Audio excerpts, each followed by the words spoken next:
নির্বাচনের পরদিনই হঠাৎ খুলে গেল বন্ধ কার্যালয়ের তালা। কোথাও জাতীয় পতাকা উত্তোলন, কোথাও দলীয় স্লোগান, আবার কোথাও পাল্টা হামলা ও ভাঙচুর। নিষিদ্ধ রাজনৈতিক দল হিসেবে ঘোষণার পরও কেন মাঠে সক্রিয় হওয়ার চেষ্টা করছে আওয়ামী লীগ? এটি কি তৃণমূলের স্বতঃস্ফূর্ত উদ্যোগ, নাকি রাজনৈতিক সমঝোতার কোনো নীরব সংকেত?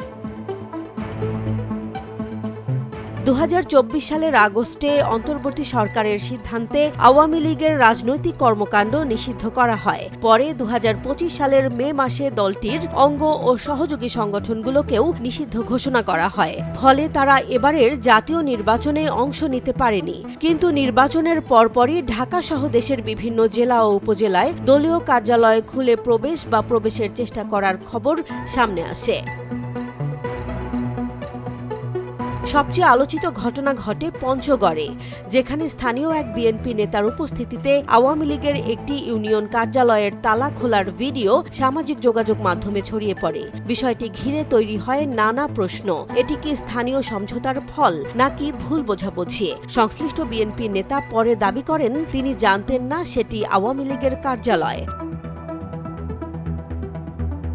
এরপর একে একে চাঁদপুর, ঠাকুরগাঁও, সাতক্ষীরা, বরগুনা, পটুয়াখালী, খুলনা, নারায়ণগঞ্জ, শরীয়তপুর সহ বিভিন্ন এলাকায় বন্ধ থাকা কার্যালয় খোলার খবর প্রকাশিত হয়। কোথাও পরিষ্কার পরিচ্ছন্ন করে দলীয় স্লোগান দেয়া হয়েছে, আবার কোথাও প্রতিপক্ষের বাধা, এমনকি হামলার ঘটনাও ঘটেছে। ময়মনসিংহের তারাকান্দায় কার্যালয় খোলার পর বিক্ষোভ ও অগ্নিসংযোগের ঘটনাও সামনে আসে।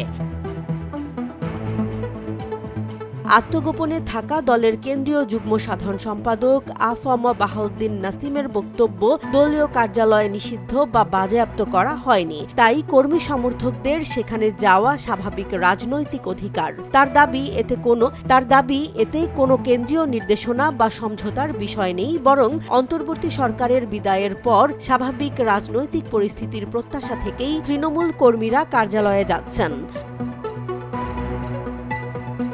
অন্যদিকে রাজনৈতিক বিশ্লেষকরা বলছেন, নির্বাচিত সরকার ক্ষমতায় আসার পর রাজনৈতিক স্থিতিশীলতার প্রশ্নটি সামনে এসেছে। ঢাকা বিশ্ববিদ্যালয়ের অধ্যাপক জোবাইদা নাসরিনের মতে, দেশে আওয়ামী লীগের বিপুল কর্মী সমর্থক রয়েছে। তাদের সম্পূর্ণভাবে রাজনৈতিক প্রক্রিয়ার বাইরে রাখা দীর্ঘমেয়াদে স্থিতিশীলতার জন্য ইতিবাচক নাও হতে পারে। আরেক বিশ্লেষক মোহাম্মদ মুজিবুর রহমান মনে করেন, নির্বাচনের পর দলীয় কার্যালয় খোলার ঘটনাগুলো আওয়ামী লীগের রাজনৈতিক পুনঃ অবতরণের সূচনা হতে পারে। তবে এটি সরকারিভাবে নিষেধাজ্ঞা প্রত্যাহারের ইঙ্গিত কিনা সে বিষয়ে এখনো স্পষ্ট কোনো ঘোষণা আসেনি।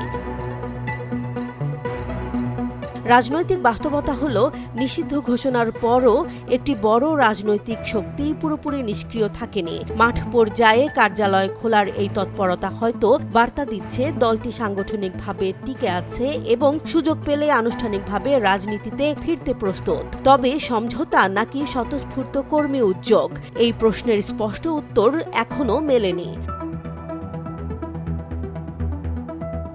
নির্বাচনের পর দেশের রাজনীতিতে নতুন সমীকরণ তৈরি হচ্ছে। আওয়ামী লীগের কার্যালয় খোলার ঘটনাগুলো সেই পরিবর্তনের পূর্বাভাস, নাকি সাময়িক উত্তেজনা, তা নির্ভর করবে সরকারের পরবর্তী সিদ্ধান্ত ও রাজনৈতিক দলগুলোর আচরণের ওপর। পরিস্থিতি কোন দিকে মোড় নেয় সেটি এখন দেখার বিষয়।